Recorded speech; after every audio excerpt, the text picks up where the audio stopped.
গোলাঘাটৰ পুৰণা আমোলাপট্টিৰ এটা পুখুৰীত এটি মৃতদেহ উদ্ধাৰ। উল্লেখযোগ্য যে গোলাঘাটৰ পুৰণা আমোলাপট্টিৰ অঞ্চলৰ এটা পুখুৰীৰ পৰা এটি অচিনাক্ত ব্যক্তিৰ মৃতদেহ উদ্ধাৰ হোৱাৰ খবৰে অঞ্চলটোৰ চাঞ্চল্যৰ সৃষ্টি কৰিছে। স্থানীয় লোকে পুখুৰীত মৃতদেহ দেখা পাই তৎক্ষণাত আৰক্ষীক খবৰ দিয়ে। কি বুলি ক'ম, এতিয়া ডেড বডিটো দেখিছোঁ আৰু ৰাতিপুৱা প্ৰায় 9টা বজাতে দেখিছোঁ পৰি আছে। পুখুৰীটো আমিয়ে খন্দা হয়। এতিয়া ক'ৰ ডেড বডি আমি ধৰিব পৰা নাই। মই মানুহজনী নাছিলোঁ, তাৰমানে যোৱাকালি আহিছোঁহে গুৱাহাটীৰ পৰা। আৰু আজি ৰাতিপুৱা প্ৰায় 9টামান বজাত আমি দেখিছোঁ ডেড বডিটো উপঙি থকা।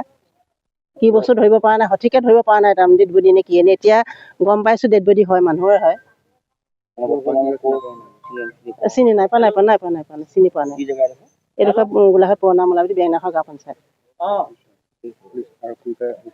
আৰক্ষী লোক আহিছে সকলো আহিছে, খবৰ দিছোঁ আহিছে। খবৰ পোৱাৰ পিছতে গোলাঘাট আৰক্ষী ঘটনাস্থলীত উপস্থিত হৈ মৃতদেহটো উদ্ধাৰ কৰি মৰণোত্তৰ পৰীক্ষাৰ বাবে প্ৰেৰণ কৰে। লগতে ঘটনাটোৰ সৈতে কোনো অপৰাধমূলক দিশ জড়িত আছে নে সেই সন্দৰ্ভতো তদন্ত আৰম্ভ কৰা হৈছে।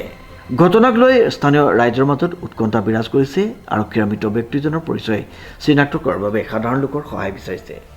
কংকনজ্যোতি শৰ্মাৰ ৰিপৰ্ট, নিউজ নাও।